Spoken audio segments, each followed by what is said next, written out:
that said, we've got some really tough days ahead of us, but it's very exciting to see what's happening. Former top NSA official joining us. We've got your questions that have come in on Twitter. We're going to get him an earpiece. We'll also take some calls towards the end, may even do some overdrive.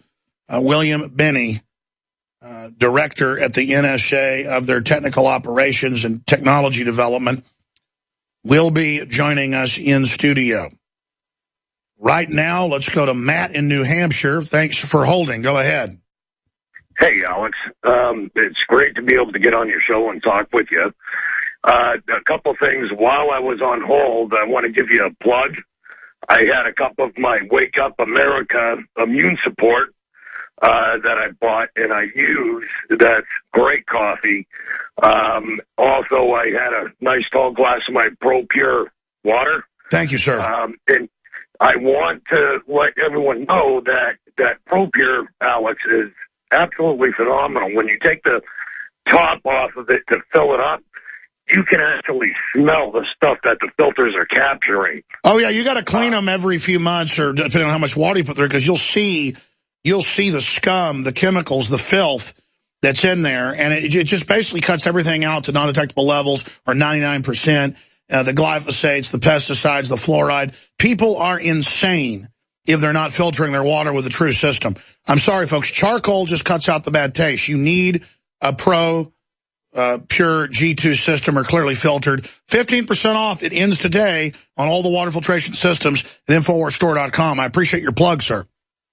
All right. A couple, just to continue on that, I started taking your DNA Force, the Super Male, in the X2, and since I've added other products from what I'm doing from that with the Ancient Defense, the Secret 12, also the immune support, that's the mushroom base. And that stuff has made a world of difference in my life and also my 14-year-old. Mine too, brother. Mine too. Go ahead. Sorry. Two other things that I wanted to hit on. One is the EPA, and the second one has to do with something that you were covering on Sunday that actually reverts back to the TSA. Sure, you got a minute 45. Go ahead. Okay, good. Okay, the EPA, Agenda 21, Salt Lake City, Utah, just passed an ordinance in the city council that says that they're banning, as of January 2016, they're going to be banning wood stove usage. Okay, that was actually an article that run on the local Fox affiliate. No, I know. Yeah. So, that goes along with the stuff that you're talking about with Agenda 21. It goes along with the EPA saying, Folks, if you watch the Obama deception made 6 years ago, I tell everybody this, it's in the documents. They're going to shut down all human activity that isn't corporate. We are in trouble. The answer is support farmers markets, get into wood stoves, get into primitive backup systems while being high-tech as well, get into your own solar, get into wind, get off the grid if you can. Go ahead, sorry. Okay, so Sunday on Sunday's show, you had mentioned about going out and having fun, and that was funny that you had brought it up then, because I actually just took a nice vacation. I went on a Norwegian cruise liner with Kid Rock and 12 other bands. Oh, wow. Which was, I actually had the time of my life. I bet it was epic. Oh, it was. It was the best time. Great people, Alex. People are awake. They know who you are. Just normal people. And also at the airport, PSA. And I thought this was just a fluke the last time that I was flying. The passport time. I got to hear this, but I can come back to you later. I got Benny coming up. See, Benny has been described as one of the best analysts and code breakers in NSA history. They basically set up a lot of what was going on, so he knew they were doing illegal stuff. Benny continues to speak out. He's been SWAT teamed. He's been attacked. He's been demonized, but it's failed. They tried to silence him and other whistleblowers. Exposedfacts.org is a site where you can read some of his analysis and material. I hope he writes a book soon. He came down here on his own dime, basically to South by Southwest to speak. Got a pretty good reception. We'll get his take on that. He wants to go through some of the Snowden slides today for TV viewers, radio listeners, and go to Infowars.com YouTube.com/show to find the free video feed, and hopefully send that link on to friends and family, because Mr. Benny is a real hero. He'll just say he did his duty. But in a world of traitors, someone doing their duty is heroic. And he joins us here today. William, thanks for coming in. Thanks for having me. I don't know where to start. We could recap your story, what's happening, get into the exciting stuff about you coming back from Germany. You've been talking to parliaments over there. You've been talking to the EU people, I believe the British Parliament, big national headlines where you say it's a totalitarian takeover in The Guardian. But here it's starting to come out in the news as well. I guess they failed to silence you. We could talk about you working with Oliver Stone now on the new Snowden documentary. We could get into the slides and break down the fact that it is going on from an expert, showing us not what's classified, but what's already been leaked so you don't get in trouble. We're here with the former technical director of the NSA, the guy that actually ran it, William Benny. So you've got the floor, sir.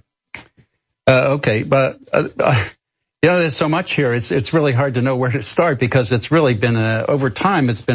Our government has moved into basically sliding down the totalitarian slope, taking massive amounts of data on our citizens, and then working around and doing it across the world. So it's basically they're doing this for everybody in the planet, and the process started here in the NSA, and it has started to spread around the world to the Five Eyes countries. The UK, Canada, Australia, New Zealand, and then to other countries like in Germany and Switzerland and Sweden and Israel. So the process of data collection, and now the Russians are doing it. I just read an article where they're starting this kind of operation. So now the Russians are following our lead in this spying business. It's a big brother race. Right. When I first started in October 2001, it was very clear to me that this was a process that we were adopting in the United States. It was really a Soviet attempt or a Stasi attempt in East Germany to assemble all the information on their populations. Why? It's because they wanted to control their populations. That was the whole point of the totalitarian states. It has been down through history. I mean, this is nothing new. This has been repeated so many times in Caesar Augustus. It was so clear right up front. But I mean, you can ask anybody in the Tea Party who's been denied access to 501c3. You can look at the IRS use of the data. Look at the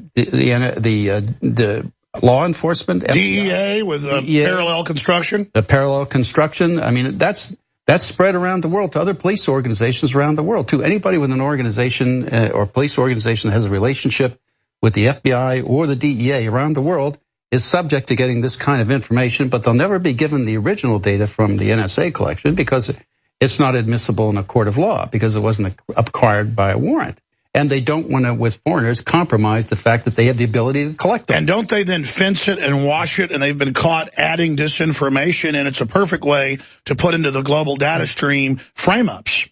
They did that kind of framing with us. They did that even with us. The Department of Justice did that. They framed us. They attempted to. But speak a little bit about that. I think that gives people a window into how totalitarian this is. Well, for example, in the case, the only case that went to court was Tom Drake's case, and they took him to court because he was still working for NSA at the time.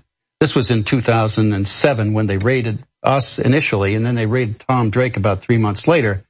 But his case didn't get to court till about 2010. Well, 2010 they charged him. In 2011, 10 and 11, in that frame, they wanted to take him to court.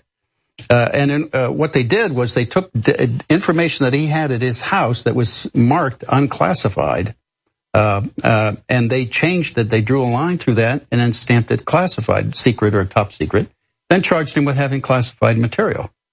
That's like retroactively classifying something so you can charge somebody with having classified material. That's framing him, okay? It's a forgery, it's a fraud, it's a major felony. Right. And the problem with it is that they didn't know what they had done. They'd released most of that material themselves, NSA did, into the public domain unclassified.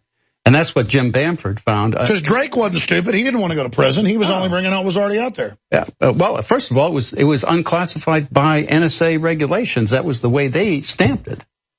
So I had the former director of Star Wars on. He died a few years ago, Dr. Bob Bowman, and he talked about some of the space planes once, and then they called him and came to his house and kind of threatened him. And he said, hey, here's where it was released on C-SPAN, and here's where you guys in your own propaganda a decade ago released it. And then they couldn't go after him. But that's the type of stuff they pull. Right. It's a total fabrication of evidence to put people in jail. That's our Department of Justice doing it. The Bible calls it bearing false witness. Yes. I call it perjury and felony, and these people should be charged and given a chance to explain what they did and why they did it. Tell folks what happened to you before we get into the NSA itself.